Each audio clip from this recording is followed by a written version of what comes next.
বাংলাদেশের প্রতিনিয়ত তথ্য প্রযুক্তি খাতে নির্ভরশীলতা বাড়ছে, তবে অনেকেই এখন ইন্টারনেট আসক্তিতে ভুগছেন।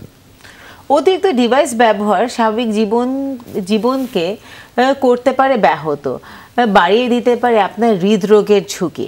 এই বিষয়ে জানবে একজন বিশেষজ্ঞের মতামত। নুডলস খান নাই তো নুডলসই খান নাই। তাদের যারা সারাক্ষণ গ্যাজেট নিয়ে বসে থাকে, অর্থাৎ এটা হতে পারে মোবাইল ফোন, হতে পারে কম্পিউটার বা ল্যাপটপ বা সোশ্যাল মিডিয়ায় যারা আসক্ত, তাদের হৃদরোগের ঝুঁকি কিন্তু অন্য স্বাভাবিক যারা এগুলো ব্যবহার করে না তাদের চেয়ে কিন্তু অনেক গুণ বেশি।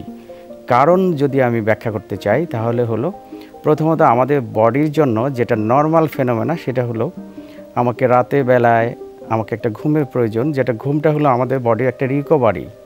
একটা হাইলি টেকনোলজিক্যালি ডেভেলপড কান্ট্রিতে যারা এই কাজগুলো করে থাকেন তারা কিন্তু এটা মানে তাদের কতটুকু ঘুমের প্রয়োজন, কতটুকু বিশ্রামের প্রয়োজন, তার বডির নিয়মিত চেক আপ, এই কাজগুলো কিন্তু করে থাকেন। কিন্তু আমাদের যারা সোশ্যাল মিডিয়া বলেন, ফোন বলেন, এগুলো আসক্ত, তাদের কিন্তু হৃদরোগের ঝুঁকি অনেক বেশি। কারণ এখান থেকে কিন্তু আপনার সোশ্যাল মিডিয়া থেকে যেটা হচ্ছে যে আপনাকে অনেক বেশি অ্যাংজাইটি তৈরি করতে পারে এখানে, যে আমি একটা খারাপ জিনিস দেখলাম, আমি একটা ভয়ঙ্কর জিনিস দেখলাম, এখান থেকে আমার অ্যাংজাইটি হবে, ইমোশন হবে, কিছু কিছু জিনিস দেখে আপনার অ্যাঙ্গার হবে, রাগ হবে। আপনি এই অ্যাংজাইটি, ইমোশন, টেনশন এবং আপনার যে নর্মাল যেটা লাইফস্টাইল, আপনার ঘুমের প্রয়োজন আছে, আপনি ঘুমাচ্ছেন না, আপনার নর্মাল যেটা ফিজিওলজিক্যাল ডিমান্ড বডি, সেগুলো যখন ফুলফিল হচ্ছে না, এর মাঝে আপনার অতিরিক্ত চাপ, অ্যাংজাইটি, ইমোশন, টেনশন,